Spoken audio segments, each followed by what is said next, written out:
All right. Well, today I have a good friend, special guest on, man. I consider this guy a longtime brother, man. He helped us out tremendously when we first moved to Nebraska, gave us a layout of the area, told us some nice places to stop and eat. Still remember all of that from 2019, man. And Yep. just so thankful you have accepted the invitation to be on the podcast today. How are you, man? I'm good, man. I'm good. First and foremost, thanks for having me on here, man. I think what you're doing is awesome. Like we had spoken on before, getting this information out to people is important. So yeah, I'm glad to be here, man. Thank you so much. Absolutely, bro. I mean, the pleasure's all mine. I mean, you're a professional. I'm a student, man. And so, hey, look, I'm here to learn. I got the pen and paper out, got the keyboard ready. So just fire us up today, man. Give us the information All that we right. need, especially to apply and make and take out into our everyday lives. So I'm just gonna make space right now, man. So you go ahead and introduce yourself, tell us what you do, where you went to school, where you grew up, stuff like that, just so we can get a chance Sure. to know you better. Yeah, yeah, you got it. My name is Will Bassett. I'm 27 years old. I'm originally from Tupelo, Mississippi. I was adopted when I was pretty young and brought to Omaha, Ralston, Nebraska to be more specific. I've lived here basically my whole life. I am currently a branch manager of Cobalt Credit Union of one of the branches. Cobalt is Nebraska's largest locally owned credit union in Nebraska. Um, we service, we have 28 locations all around. We have two locations in Iowa. We are slowly growing. We're small, but we're also big at the same time. I got my degree from Bellevue University over here in Nebraska as well, in business, and I got a minor in finance. So yeah, man, I've been in banking for about 5 years. Started out at Cobalt Credit Union, so I've been here the whole time, my whole banking career. I started out as a personal banker and kind of worked my way up and learned the importance of building relationships, the importance of credit, the importance of investing, all these things that we're going to talk about today. So, yeah, I think banking is very, very important. I'm excited to get some of this information out there today. So, man, I guess here's what people would usually ask: how in the world do you get a guy that you know from the bank that you chose to, put your funds to get on the podcast?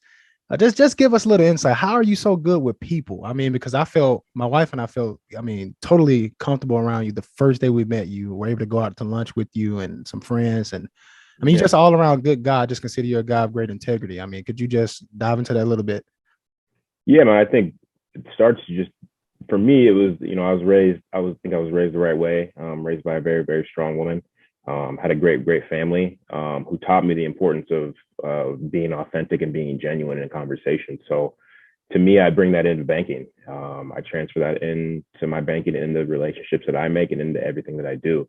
That's where it starts. When you're trying to help people out, when you're looking to help people, either fix their finances or start growing credit or, something as simple as opening a checking account. It's figuring out who they are as people, what do they need, and giving that to them. And that's kind of the reason I went the credit union route is because I feel at credit unions, we really have specific goals that we're trying to target. And to get to those goals, it's building the relationship, building the trust, and then everything I think grows off of that. So it's just being genuine, being honest and being true, and actually caring about the people that you're interacting with on a daily basis.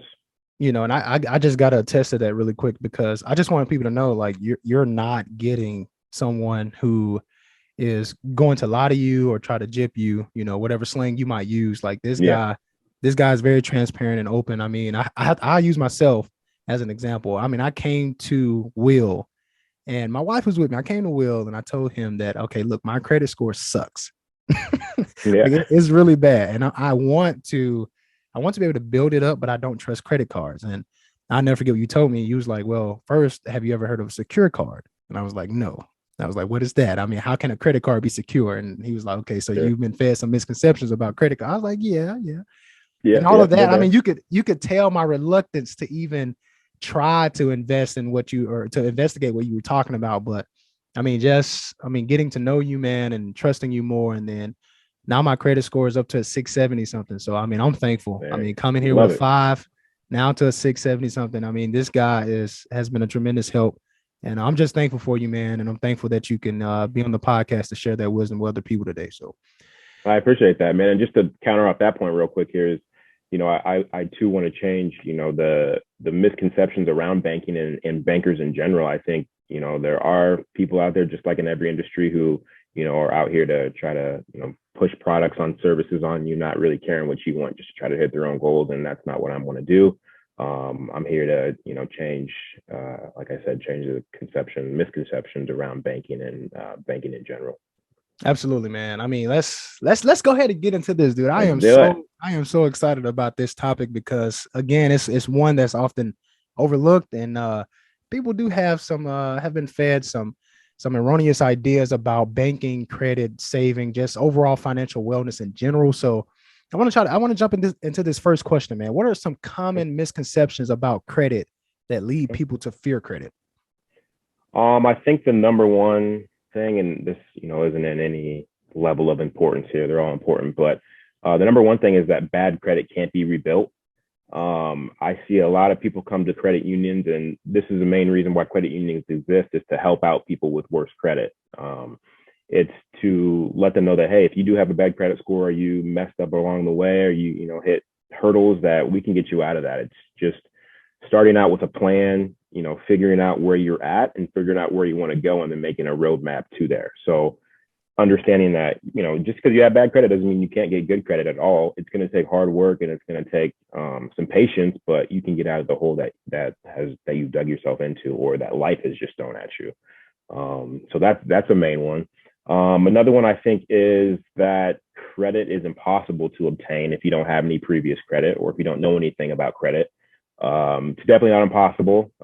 Like Daniel said before, he came in and he said his credit wasn't the best, and we set him up with a secured card. And all a secured card is you bring in a certain amount of money, say $500. We put it on hold in one of your accounts, and then we give you a $500 credit card. This is because maybe this person is looked at as a little bit higher of risk, just because their credit score is worse, and that's what we go off of. But like I said, we then give you a credit card. You use it as a regular credit card, and that then builds your credit. So you can get credit. I do push for teens, especially when they turn 18, to come in and get a credit card, a secured card at that, and start to build credit and use it responsibly. And that's a main reason is to make them feel like they can build credit. And it does start, I want you to start as young as you can, whether it's a secured card, or your parent has a card, we can add the kid on to their card as an authorized signer. They're not liable for anything if something goes awry, but their credit does improve if payments are made on the card responsibly, and the card's used responsibly. Man, that's cool. Yeah, yep. I think another one is, and this can kind of go either ways here, so I'll try to hit both avenues. Paying off credit cards and then closing them is a good idea. I think that's another misconception. The only time I would tell you to close a credit card would be if it really just got out of control and you don't trust yourself to use it responsibly once you pay it off. Then maybe we go ahead and look at closing it. Or if you just have a bunch of credit cards out there, 10, 15, 20, and you've kind of gotten over your head, maybe I would have you close it. But for the most part, if you don't, if you rack up a big amount on your credit card and then you pay it down and you still don't feel like you can use it responsibly, I would tell you 9 times out of 10 to cut up the card and just maybe forget about it and don't use it. Because closing the card, one of the things that makes up your credit score is the length of time that you've had credit.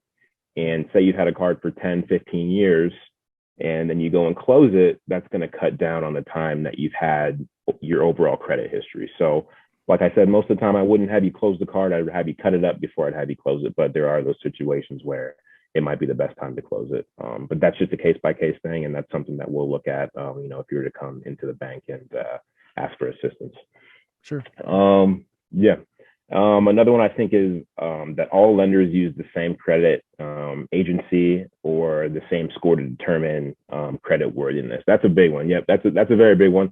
So there are 3 major credit bureaus we use here in the United States, which are Equifax, Experian, and TransUnion. At the credit union, myself, we use Experian. We just switched to them, Vantage 4.0. Credit's complicated. I'm not going to lie. I'm not going to sit here and act like it's not complicated. It is. There's a lot of facets to it. There's a lot of variables.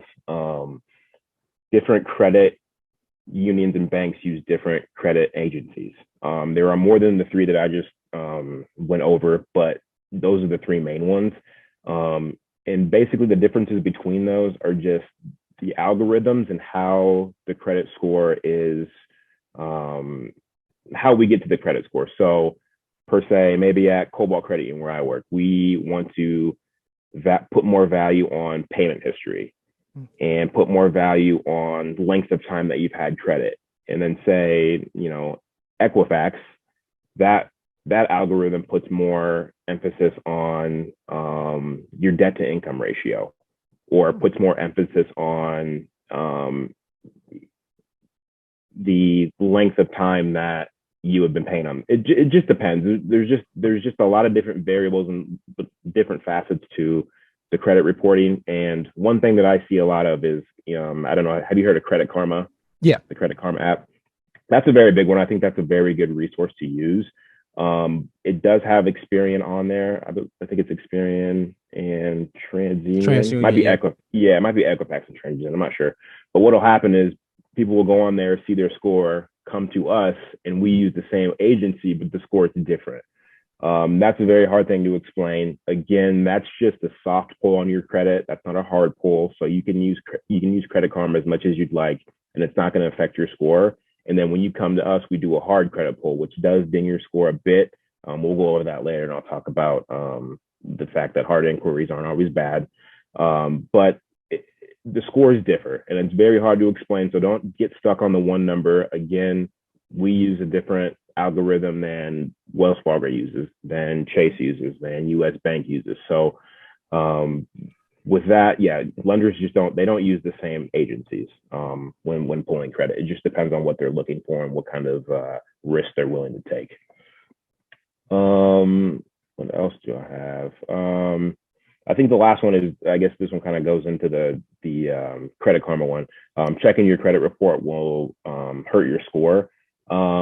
That is, so if you do a hard inquiry, which is when you go into a bank or a credit union or to a car dealership to get a vehicle or to get a mortgage or to get a credit card, whatever it is, that is a hard pull, meaning we're hitting your credit score and we're pulling all the information that your credit entails. So it goes back as far as your first credit card, and it goes all the way up to your auto loan that you have now.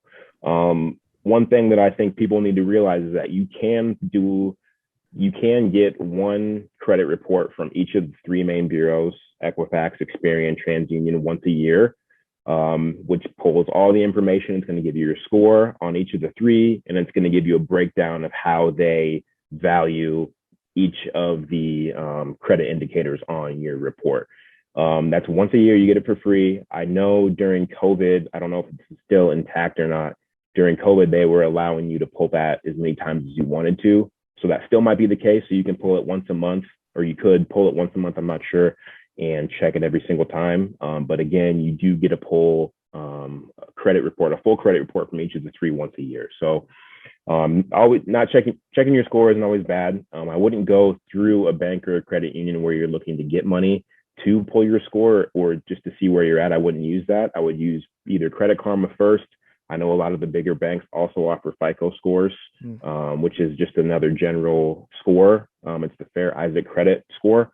But yeah, pulling your credit or checking your credit rather isn't always a bad thing, and you can find ways to not have a hard pull on those. So I think those are the main misconceptions that are out there about credit. So, I mean, just listening to that, I guess one thing I wanted to ask really quick, just off the top of my head, is what benefit does it provide us to go ahead and receive our credit report from those three bureaus? Sure. The main benefit for us is to really get a glimpse of what these credit bureaus are looking at, and to also see if there's any discrepancies on there. I've seen a lot of times when people pull their credit or check their credit, that there are large discrepancies on there. Like they made a payment last month and it's showing up that they didn't make a payment, or their address is wrong, or their middle initial is wrong. Things like this happen. It's human error. Some of these things do happen. So it's good to check it at least once a year, maybe at the end of the year, so you can prepare for the next year and kind of make a plan on, the debt that you want to pay off, the debt that's hurting you, things like that. So it's very important. I would recommend pulling it once a year. It's free. It doesn't hurt your credit, and you get them right to your email. So I would I would do that, print them out, go through them all, and make sure that there are no discrepancies in what's on your report and what isn't on your report. Because, two, another thing is that sometimes auto loans or credit cards do show up on there that shouldn't be on there. So it's important to check and stay on top of that, because the last thing you would want would be to go in and you're looking to get a mortgage and they're showing up and they pull your credit and you see something on there that shouldn't be on there and you're like, I didn't know this. So it's better to get ahead of it before it kind of hits you in the face. And so I guess an easy way to receive those credit reports is to just go on those different sites and maybe sign up to receive one, or how do I Yep, do you that? can do that. Yes, you can either go on each of those sites separately, or you can go to myfreecreditreport.com. I believe is what it's called, Right. Yeah. myfreecreditreport.com. I think you type in your social, your name, your address, those things, and then it generates those for you. I think it's instantly too. It's right away, so you don't have to wait. You can get it the same day, and then it'll just go to your email address in PDF form. Okay. Okay, man, that's cool. Yeah, I did double Yeah, check the Credit Karma app, and it consists of TransUnion and Equifax. So Experian yeah. has its own Okay. thing. Yep. Okay. Okay. Well, hey, look, yeah, that's good Yeah. information, man. I think I'll actually do that. I didn't know that you could just sign up and to receive it for free. I thought you always have to pay for those, but you get. Nope. Yep. Free once a year. And I think anything after that, then you have to pay for if the Biden thing is not intact, where he said that you can get it as much as you wanted for free. Okay, okay. And I guess if it doesn't go through, then would you recommend the best time to do it at the end of a year or at the beginning of a year? It's really up to you. So I do it at the end of the year just to get ready for the beginning of the year, but you can do it at the beginning of the year to go into the new year. It's really up to you and when you want to do your, maybe not a New Year's resolution, but when you want to prepare for the next year and for your finances. So it's up to you, but I would probably say either at the end or the beginning, or before, months before you're going to look into getting, making a huge purchase like a mortgage, like a home. Okay, yeah, that makes sense. That makes sense. Okay, well, hey, look, let's talk about this idea of building credit. I know you alluded to that a Okay. little bit, and we talked about the secure credit card, but I mean, of Yeah. course, touch on that and just give us more ways of how we can do it. But the question is, I mean, how do we build credit, and when should the Okay. process of building credit start? Sure. Yeah. So I think the process should start again, like when you're 18, right? When you turn 18, that's when you're allowed to get credit legally. So I think you should start as young as 18. When right when you turn 18, go into your credit union. I'm going to rep credit unions here. Go into your credit union if you can, and sit down with them and say, "Hey, I'm looking to build credit. I want to build a relationship with you guys, and I want to start with a secure card." We used to do it so that now at Cobalt, at least, this might be different for other credit unions. Keep in mind, we're all not the same. We're all different. We all have different rules and lending policies. But for us, if you have a zero credit score, we don't give you any unsecured products. So you do have to do a secured card to get started, unless you have a cosigner. So say you were to come in with mom or dad, you're 18, you're in high school or just getting finished with high school. You can come in with mom or dad or grandma or grandpa, anybody that your guardian, and get on a credit card with them. That could be unsecured, so you don't have to do a secured card or do a small personal loan.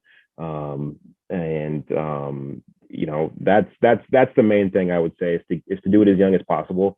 But also keep in mind that if you didn't do it as young as 18, that's okay. Just get on it as quickly as possible, because I think credit is a very, very valuable tool that can be used to build wealth and to do things like that. So get in as soon as you can. Like I said, start a relationship with a credit union, and because that's a big thing too. It's that relationship building part of it. If you come in and get a secure card with us, down the road we'll see that, hey, they came to us, they trusted us to give them a card. We can give them more stuff in the future. We can give them money to go get a car loan. We can give them money to start their business. We can give them money to get a mortgage. So start that building process of a relationship, and really search through what you like. You don't have to go to a credit union, but I am a proponent of them. But yeah, just find the place that you like, and go into there and start the relationship with them. As for, what was your second question about building credit? You had Yeah, another just one. just how do we build it? Because I know some Okay. people, they like you mentioned the secure credit card. Like, are there alternate routes that can be taken to build credit, or is it, do you have to go with a card? Sure. You do not have to go with a card. You can go with, also have personal loans and we have lines of credit.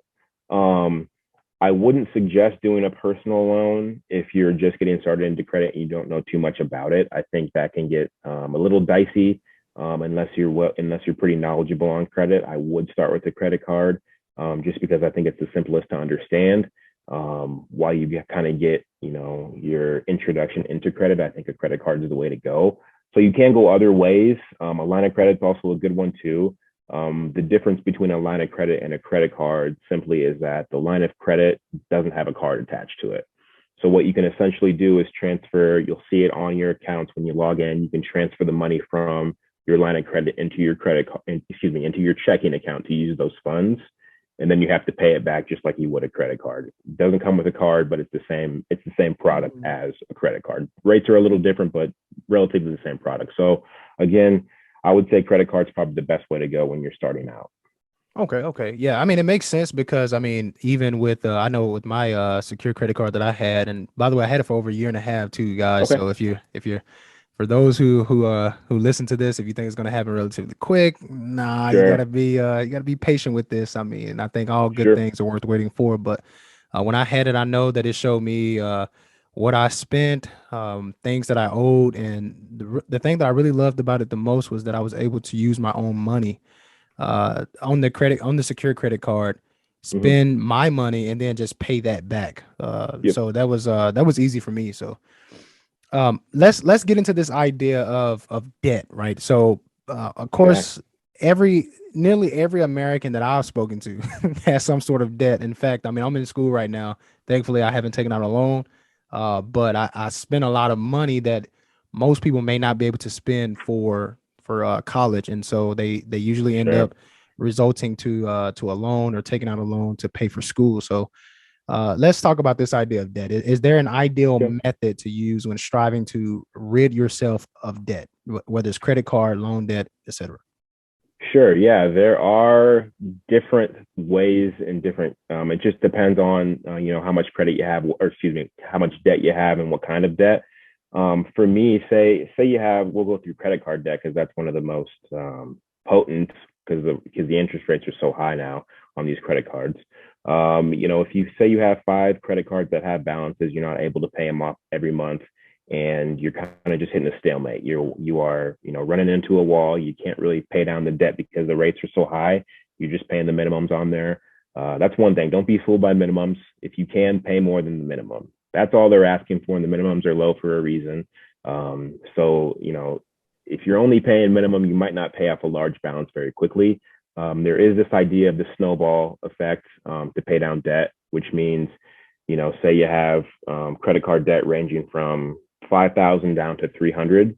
The snowball effect is basically paying off the smallest amount first and then kind of getting bigger and bigger until you get to the largest one to tackle it.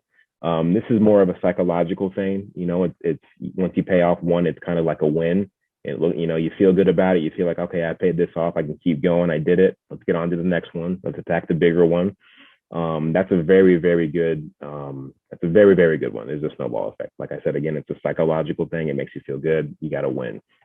Another one for credit card debt, which is, I'd say, similar. It's about as popular as the snowball one, is to pay off the highest interest rate first.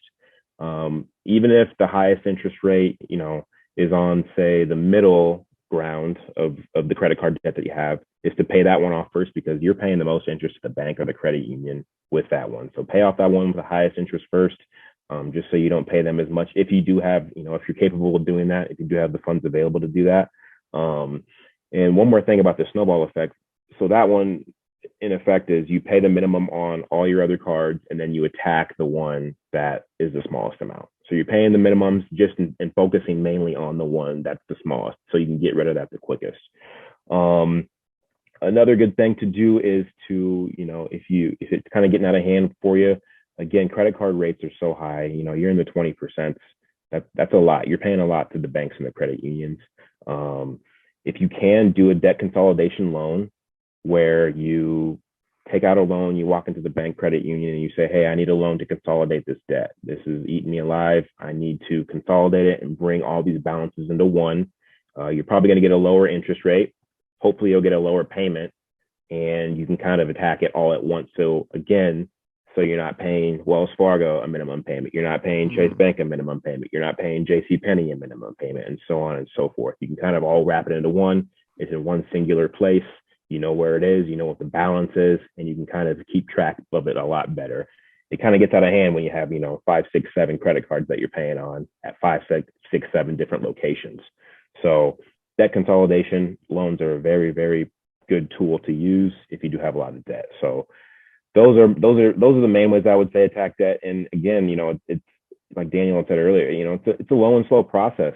It's going to take some time if you do have a good amount of debt. It's you have to stick with it and know that you're going to get through it. Create a plan and stick to that plan. Put yourself first, put your finances first, and understand that once you come out on the other side, you're going to be better because of it. And it's going to feel very good wiping away that debt and being able to put that money into something else that's going to make you money.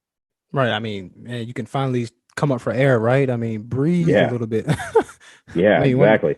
one of the main things that I thought about, especially when you alluded to the debt consolidation loan, it sort of sends me in the direction of this question, like when going to the bank asking for money, right? Like, what can you tell us about, I guess, what do banks look at most when lending you money? Sure, yeah. Uh, First of all, I think when you go into one of these banks or credit unions, treat it as like an interview. Essentially, me as a lender, I'm interviewing you to see if you are worth the risk. Essentially, I don't want to break it down to that, but it is. It's I want to see how much you know, how knowledgeable you are, and if you come into me and you say you want to do a loan, but you don't know what you want it for, you don't know the minimum payment that you're willing to make, and you don't really understand credit too much, I will help you try to understand it, but I would like that you had done some research before just to see again, the minimum payment that you're willing to make. Have your pay stubs ready to go. Every single bank or credit union that I know of is going to ask for at least 2 months worth of statements showing your deposits and the money that you make, or pay stubs showing the money that you bring in every single month. So yeah, treat it as an interview. As for what we look for as lenders in lending out money or credit, the most important thing I think is going to be pay history. So looking at your credit report, are you paying on time? Are you doing what you're contractually obligated to do, which is pay every single month the amount that you signed for. So payments on time, no late payments. You don't want to make late payments. We understand it happens, but try to keep that to a minimum. And if you know that you're not going to be able to make payments, try to get into a payment arrangement with the company before things kind of go awry. I know at the credit union, if you come in and you say, hey, ran into a rough spot, I lost my job, or things are going awry, I had to spend some money, I got into an accident, something like that, and you let us know, hey, I'm not going to be able to make these payments. Like I said, is there something I can do? We're willing to help you. You came to us, you were honest, and we're willing to help you, and we can figure out some kind of payment plan to get you started. I think the next thing is going to be what we look at is also debt to income. So how much of your money that you bring in every single month is going to fixed bills? So things that are on your credit report, which is rent, which is auto loan payments, credit card payments, things like that. How much of your income that you are bringing in is going to those debts?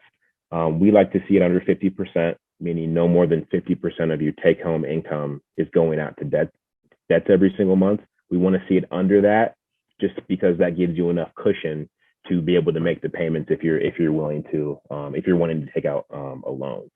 I would say those are the main things that we look for. So coming in prepared, coming in knowing what you want, why you want it, and the amount that you're looking to pay or not looking to pay over, payment history, and then your debt to income ratio. We do, I guess let me do one more. I think one more is Yep. important as well, and that is the amount of, say you have $30,000 of unsecured credit out there, of revolving credit, which is credit cards, say 30,000. We like to see the balance compared to the limit under 30%. Yeah. So we don't want to see you going over 30% of so you have a limit of, say, on one credit card, 10,000. We don't want to see any balance over the 3,000 mark threshold. because that's showing us that, hey, they have this limit, but they're using it responsibly. They're staying under 30%. And we can lend them credit because we feel like they're going to use it responsibly. Just because you have that amount doesn't mean you should use all of that. Unless it's an emergency and you need to, I wouldn't be racking up any more than 30% on credit cards, because it just, again, it doesn't look from our standpoint too good. And for you, it's, it's going to be a hard hole to dig out of if that's something that you are having to do constantly. Now, I know you mentioned this before. Like sometimes, of course, life happens, things get out of hand. Yeah. This is especially applicable for people who lost their jobs during COVID. And I Mm-hmm. mean, this has been a crazy time, which is why I really thought this topic was super important to talk about, because more and more people are taking out or going in asking for money that they don't have, and they're having to take that out just to keep their house, just to keep their car. Mm-hmm. Because I mean, like you stated before, man, the interest rate are crazy. I mean, especially Yeah. for these for the cars and the mortgages and stuff that they can't pay, not because they don't want to, but Sure. because Yeah. they lost their jobs. I mean, is there an easy way, I guess, like for people, let's say, who allow their emotions to get in the way a little bit, you know what I mean? Like they can't truly sit down to think, maybe to research for themselves about what lenders may expect. Is there an easier way that they can come in, maybe just to talk to you guys, maybe one on one, knowing they're ignorant of the subject that they're talking about, Yeah. but they can come to you anyway? I mean, is there an easier approach for that, or Yeah. where it There doesn't seem definitely. so Yeah. daunting? So, Yeah, there definitely is. And yeah, it is daunting, like you said, this past a little over 2 years, it's been crazy. And there's a lot of things that are going on. And we understand that as lenders and as an institution that, people aren't in the same boat as they were 2, 3 years ago. There's a lot that's going on. People are losing their jobs. These things are happening, and we are willing to help you with these things. So what I would recommend is to call up your local bank, your institution, credit union, and ask to sit down with someone and get some counseling. I know, so we are right now implementing financial counseling. Most bankers, to my knowledge, are not actually financial counselors. We can give advice, and that's what we do, but we're not actually certified financial counselors. But if you were to call me up and say, hey, I would like some help on, is that okay if I bring in my credit reports? I went to myfreecreditreport.com and printed all three of them out. Would you please go over them with me and see how we can kind of create a plan? I would definitely do that and explain to you, what credit is, how it's made up, what you need to do kind of in order to take the right steps to get out of the hole that you're in. I think if you just ask, don't go in and assume that just don't go in and just apply and go and apply at this bank, they deny you. Go to another bank, they deny you. Go to another bank, they deny you. That's one thing we don't want to see. It's that if you do get denied, it's okay. That's all right. It's not the end of the world. We can get you approved in the future. Don't leave without getting exact reasons as to why you were denied. And that's one thing that we do at Cobalt is if we deny someone, we don't just send them out of the door and say, see you later, go to the next place. We sit them down and say, okay, you're here. This is why you were denied. Here are the reasons. We want to get you to this point before we can get you approved. Let's create a roadmap for you in order to get you where you need to be. So, like I said, don't leave when you're denied and just take it as, okay, I'm denied, I can't get approved. Take it as, okay, I'm denied for a reason, but I want to know exactly what those reasons are, and I'm going to take the necessary steps in order to move forward. And that's an awesome thing, because we'll see that you're committed. We'll see that you are, wanting to do this. And when you come back in 6 months to a year, we'll see the necessary steps that you took, and then we can hopefully get you approved for whatever product or service that you need. so I mean, people, at least those who are listening, they know that I chose to bank with credit union, and specifically up here in Nebraska, Cobalt Credit Union, which you have alluded to that you work for. And I Yeah. mean, you've made several references between the credit union and and like just an ordinary bank. Yeah. I When I chose the credit union, I didn't have a super amount of knowledge as far as like what are the primary differences between a credit union and a bank. I knew for sure that the credit union, I think the only thing I knew about it was that it would be able to help me because I knew I was on the lower end of the scale or spectrum when it came to credit. And so that's why I specifically chose a credit union. But I want to talk about this idea or the difference between a credit union and a bank. Like what are those primary differences between the two? And like how can an individual who doesn't have a bank or a credit union yet, and they're trying to figure out which one to choose, how can they know which one to choose? Sure, yeah, that's a great question. Yeah, we get that all the time. Is what's the difference between the two? The main difference is that credit unions are we're owned by our members. So, like you, when you first came in with your wife, we opened you guys up accounts, and you guys had to put $5 into the savings account that's on hold, which establishes your membership, and that gives you voting rights, and that makes you a member. So you get to make decisions, help make decisions on the credit union. So we are owned by our members, and you have to be a member to do any kind of service, have any kind of services or products with us. That's the main difference, I would say. We're not for profit. So banks are for profit. And what that means is that, we can, how I like to say it is that we put our members first. We want to do what's best for them before we want to make a profit. So if our members are happy and our members are satisfied and we're taking care of our members, that will turn into profit, but we're going to put that before we make profit, right? So that's another main difference. Banks oftentimes, they're either owned privately or they're a public. So like say at Wells Fargo, they're on the stock market. You can go and buy shares of them. We are not public. We are not a public company. And what that allows us to do as well, because we're owned by our members, is that allows us to give better interest rates. We have lower rates than banks do.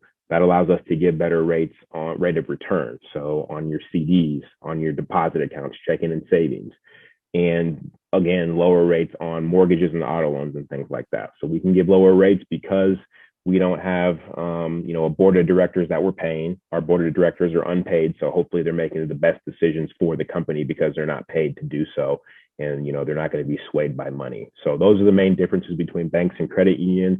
Credit unions are also, you have to either work, live, or worship in the counties that we are in.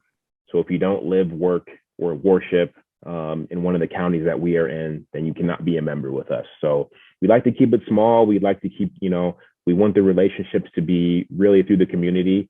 And that's why we have it so to be that, you have to live, work, or worship in one of the not surrounding, but one of the counties that we have branches in. So I want to switch gears a little bit. I want to get into this idea now of savings. So this has been a Okay. huge one, and of course, people want to keep more money in. At least I hope so. They want to keep more money in than they are sending out. And so I guess the confusion part come in is like, okay, how do I keep more money in than I'm sending out? And so I want to talk about this idea of savings. First and foremost, is there an ideal method or pattern that we can use when saving our money? Yes, I think there's two. I think the first one is what's called dollar cost averaging. This is huge. This is huge for anybody that's investing or saving. I think, they're along the same lines. And what dollar cost averaging means is that you're putting the same amount of money in on regular intervals. So either weekly, biweekly, monthly. It can be quarterly. That gets kind of far, but if you are putting larger sums in quarterly, you can do it.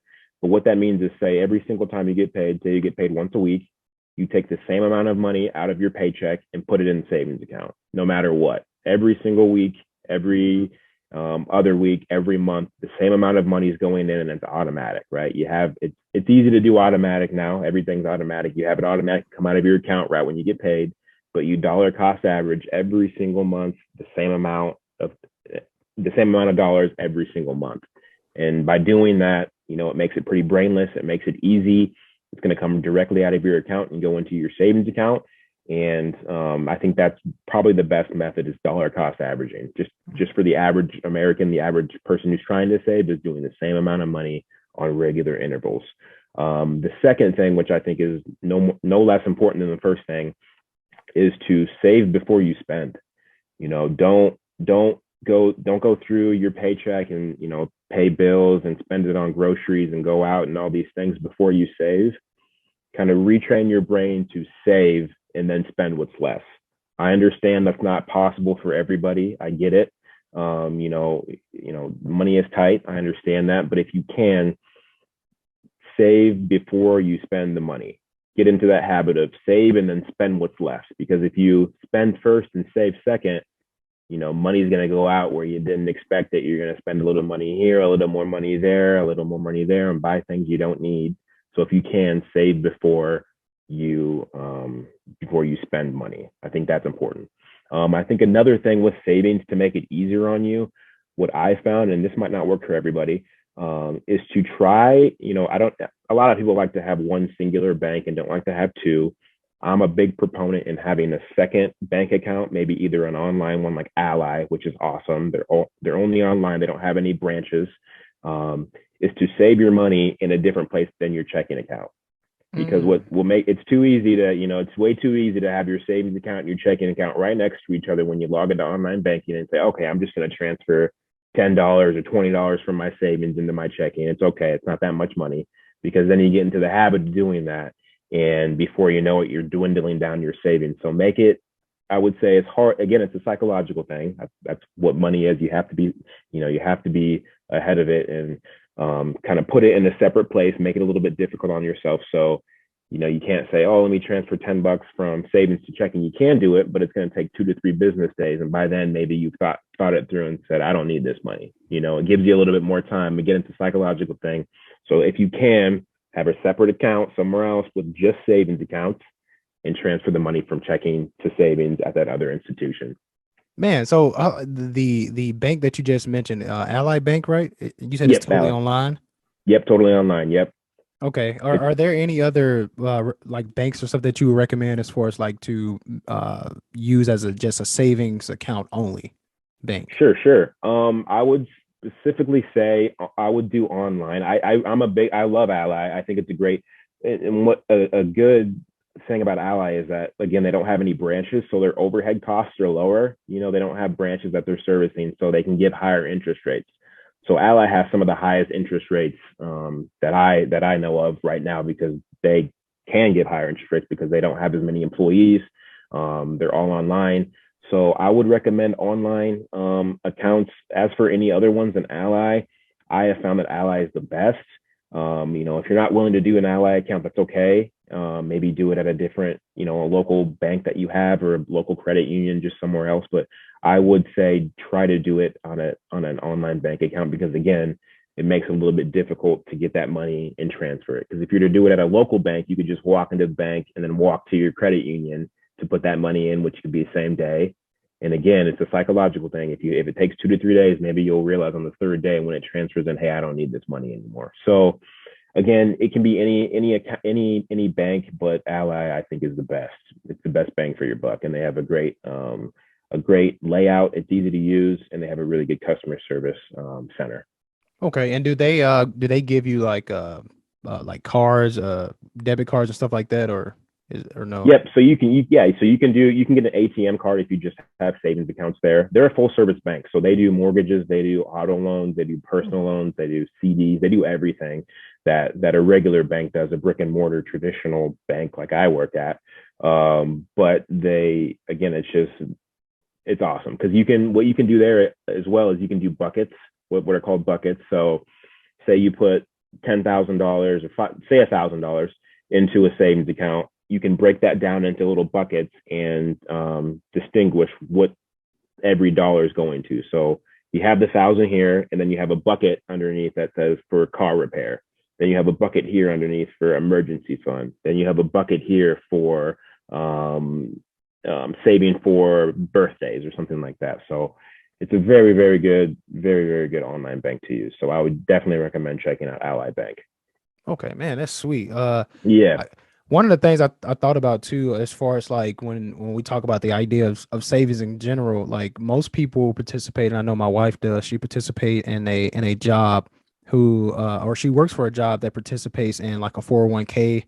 I know the one before that was like an IRA, something like and something other than an sure. IRA that I never heard before. But I want to talk about this idea of like what are some of the primary benefits of partaking in a job saving plans, whether that is a 401k or an IRA. Yeah, so 401ks, most employers offer them. Not all of them do, but most of them do nowadays. Um, 401k is a very, very good retirement vehicle. I would recommend that if your company does offer it, that you do take advantage of it. Most of the time, these companies are matching up to a certain point. I think the average is it's 4 or 5% is what they match. So if you put in, say they match 5% of up to 5%. So say you put 5% in, they're going to match 100% up to that 5%. So essentially, you're putting in 10% of your income. Right. That's free money on the table, and I see so many people who don't take advantage of that because they'll, I'll wait until next year, I'll do it some other time. It's like, no, do it now, take advantage of it. It's money that you won't even realize is gone. Start living on less, less than you can. And if you can't get up to the full 5%, again, I understand if, money is tight. Just try to put in 1% or 2%. Just try to get something, especially if they're matching, that's free money. That's essentially, they're giving you more money to work there. And that's one thing that they do to try to retain employees and try to get new talent is by offering a match. So it's a good benefit to have. It's awesome. On along that same line, if they do not offer a 401k, which not all companies do, smaller companies maybe not. It's oftentimes smaller ones that they don't offer it. Is to open up an IRA, which is an individual retirement account. You can open up one of these at a credit union, at a bank, at most financial institutions. On Ally, you can do that as well. And that is you can open up one of those, and all you have to do is have earned income. So your money that goes in there has to be earned. So you have to, have a W-2 or earn it through a job. But if you don't get a 401k offered at your work, go and open up an IRA on the side. The differences between the two, I won't go too much into them, but 401k, you can put a lot more in than you can an IRA. It's just how they work because, the 401ks are backed by companies. So if they don't offer a 401k, that's all right. You can open up an IRA on the side, and, there's traditional, there's Roth. I won't go too much into those. If you do have questions about Roth or 401 or Roth or traditional IRAs, go on Google, go on YouTube. They're very good resources. It's a pretty simple difference between the two, but it's also very, very important which one you get in. So please take that into consideration. It's very, very important, traditional versus Roth. They are two very different. One is tax. One of them is taxed when you put the money in, and one is not taxed until you take the money out. So they're very, very important. So please understand the difference of the two. Don't just hop into one of them. Do your research before you do a traditional or a Roth. Man, so along the lines of families and I mean, for my wife and I, we have one young son and we have one on the way. What are some ideal saving accounts for children that exist out there? Sure, yeah. I'll speak from experience here. We have some accounts at Cobalt, which so the savings accounts, they're not too much different than regular savings accounts, but they are a little bit more fun for the children. So say we have some young kids that come in. We do offer what's called a dollar dog account, and they come in, they make a deposit. They have a little pamphlet that we write on showing the deposit, the date, the amount, and we stamp their little card every time that they make a deposit. And once that card is all the way stamped, I think it's 12 stamps, they get entered into a raffle to win some money. So it's fun for them. It gives them, it kind of enters them into the banking world and the importance of savings, and they can have kind of some fun doing it. And we also have what's called a baby bundle account, and that's for newborn babies up until, I believe, a year and a half years old. And what that is it's like a CD almost, which is a certificate of deposit. The only difference between this certificate of deposit and a regular certificate of deposit is a regular one is you put money into it and you can't take money out or put money into it until it matures at a certain date. This one here with the baby one is you can put money into it consistently until it matures, and it's going to get a higher rate of return than in most savings accounts or checking accounts. All banks should have something geared towards the younger generation. They want to start that relationship with them young and get them in saving and understand the importance of savings and going into a bank and having the interaction with the teller or the banker that they're working with. So I think, a lot of them have the similar dollar dog ones that we have. It's called something different, but they have those at most banks or credit unions in town. And I would suggest if you have a child, if you can, put extra money away to try to do that. Yeah, I mean, I know for sure that Key and I are we participate in the baby bundle account with Cobalt. Okay, So, and great. we've absolutely loved it, man. I mean, of course, it ends this year because my son will be turning 2 in July. So I think Okay, it ends like right before that, if I'm not mistaken. But yeah, those are we've enjoyed it. I mean, it has greatly benefited us, and good, we good. wouldn't, we wouldn't trade it for anything. But I just have two more questions for you, man, and Sure, thoroughly man. enjoyed the conversation and just all the practical wisdom that you've given so far. I guess the second to last question, I didn't ask or come up with a bunch of questions when it comes to investment because I know investment Okay. is it's just a variety of things that I've saw, and it's a really, I mean, it could be an episode in and of itself just talking about investment. So Yeah. I just have one question for you regarding investing. I mean, first and foremost, what does it mean to invest, and then is there an expectation regarding the amount of money to invest? Yeah, investing, man. It's again, it's the whole financial industry and everything like that is it's a lot. It's a big landscape with a lot of different variables. But the basics of investing and what it means are, you put money into a vehicle basically to get you to where you want to go. So investing, you can invest in real estate, you can invest in the stock market. The new boom is investing in cryptocurrency. Yep. You put money into it, there is risk involved. You can lose all your money. Don't underestimate the fact that you can lose money. And I think that's what scares people away from investing, is that money can be lost. I think we all saw it during COVID, especially. The stock market went down. Anything that you were invested in went down. So, if you were to check your 401k one day, it was at one point, and then you looked at it the next day and it's at a different point. The one thing to keep in mind is that over time, what history has shown us is that the stock market goes up, and you will make money in the stock market. If you are consistent and you continue to put money into it, there are going to be dips and peaks and valleys, but it's just a part of investing. Um, it is, again, like I said, there is risk involved. There is definite risk, but the reward portion of it is infinite, and I think it's something that's so important to do. As young as you can invest. Again, back on 401ks. 401ks are invested for the most part. I think most 401ks are invested in the stock market. You can choose where you invest those things. By law, you have to be able to choose where you invest it. What I would suggest for most people, if you aren't too familiar with investing, is to put your money into a target date fund, which is, say, you're 20 years old, you would put your target date fund, say, so 50 years from today would be like 2072. So it would be a target date fund. It would be 2072, meaning, you're going to retire around when you're 70, give or take, some years. But what that does is it's going to allocate the money for you based on your age. So the younger you are, it's going to be more aggressive and put it into stocks, something that can go, has a lot more potential.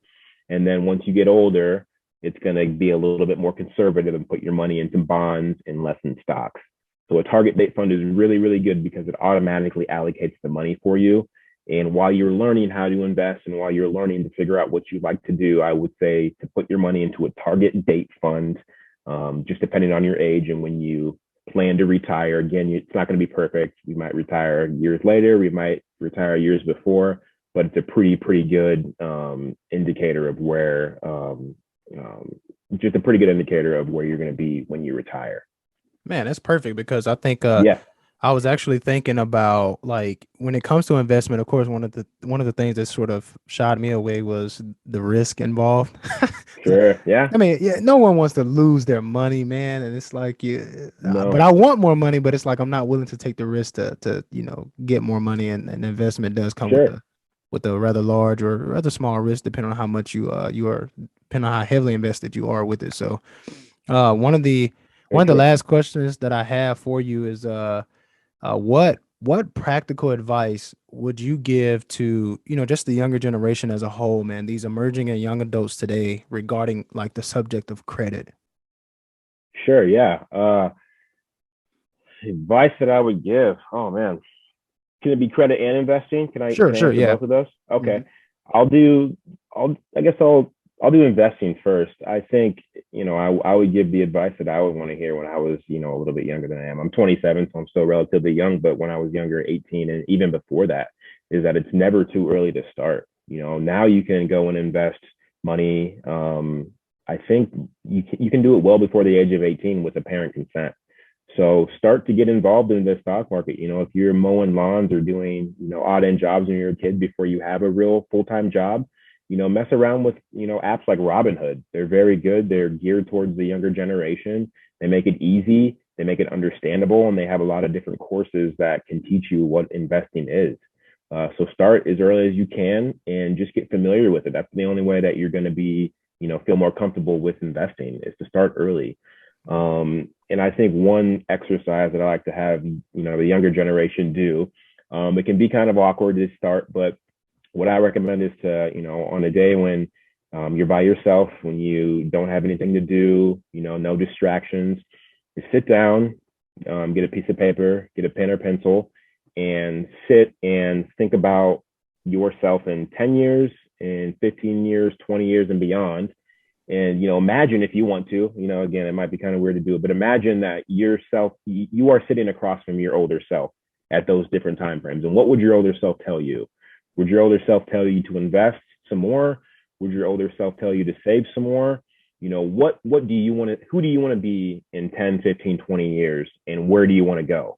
And, if your older self is telling you, I wish I would have invested more. I wish I would have saved more. I wish I wouldn't, spent money on things I didn't need to, then that's who you want to be in those times. And I think that's a good thing to do once a year. At the end of the year, think, okay, here I am at the end of this year. Here's what I've done. Here's what I've accomplished. What can I get better at moving forward? What would my future self be telling me right now? How can I be better, and what can I do to get to where I want to be in those 10 years? And then create a roadmap on how to get there and just stay with it and stick to it. This isn't an overnight thing. You're not going to become, we live in an instant gratification world now, where we want things right away. And that's just not going to happen for the most of us. It's just not. We see these people who are becoming millionaires overnight in the crypto market, YouTubers who are becoming millionaires overnight. And that's all well and good, but we can't live our lives as if that's going to happen. We can't live our lives as if we're going to hit the jackpot. So, yeah, again, just sitting down and really, really taking into consideration where you want to be in 10 years. I get it's hard. It's very difficult to think of yourself in that capacity in that many years. It is difficult, but you do have to do it, and it's going to benefit yourself in the future. So do that and take it serious. Take it very, very serious, because I've seen so many situations where people will come in dire need of a personal loan. Maybe someone has passed away and they need to pay for a funeral, and they come in and their credit is very, very bad. And it almost breaks my heart to have to tell them that they're denied for a loan because their credit isn't good. And it's tough. Just think about yourself in the future, and be kind to yourself, and make your life as easy as you can in the future. Take these things very seriously when it comes to finances and credit and investing. They are very serious things. They're not the easiest either. It's not the easiest to invest, or like you said, to get over the fear of investing, for sure. And if you don't feel comfortable putting all your money into stocks, then don't do that. That's okay. But the more comfortability is going to come with more knowledge and more learning. YouTube is a very, very big, very, very big thing in this household here for me. There is so much knowledge in YouTube. I think if you feel overwhelmed by the amount of content that's out there, read through the comments. The comments are going to tell you a lot. People are going to tell you if this is good information or not. Or find somebody that you trust at the bank or the credit union. Build a relationship with that banker and find them, and then they'll lead you in the right direction and give you the right resources that you need. But if it's and then back to credit, with credit, take that serious too. Be honest with yourself. If you are in a bad situation, be honest with yourself. Sit down, realize where you are, and realize that you can come out on top of it, and you can come out better because of it. And again, it's not going to be overnight, but you're going to feel very good climbing the mountain and getting to the next point. Man, thank you, man. Thank you so much for that. I know that's helpful for me both in both areas. And especially just being young, like I said, you don't receive good personal wisdom on these subjects, especially the subject of credit and investments. It's just something that's not really talked about. I mean, I was kind of motivated to do other things back then. So, Sure, uh, yeah, you are, man. It's difficult. It's hard to think of yourself in the future, man. That was the same way, you know. It really mhm, is, and that's part of my job now is to try to get people to realize, you know, that the future is coming, whether we like it or not, and let's be as prepared as possible as we can for it. absolutely, man. Hey, look, Will, thank you so much, bro. I appreciate the practical wisdom that you shared with us today, and thank you so much for just accepting the invitation to be on the podcast. I've been waiting for this moment to talk to you for a long time, man. I'm just thankful that you were able to do it today. So, really appreciate you, and thank you so much, man. All right, man. I appreciate you too. Thank you.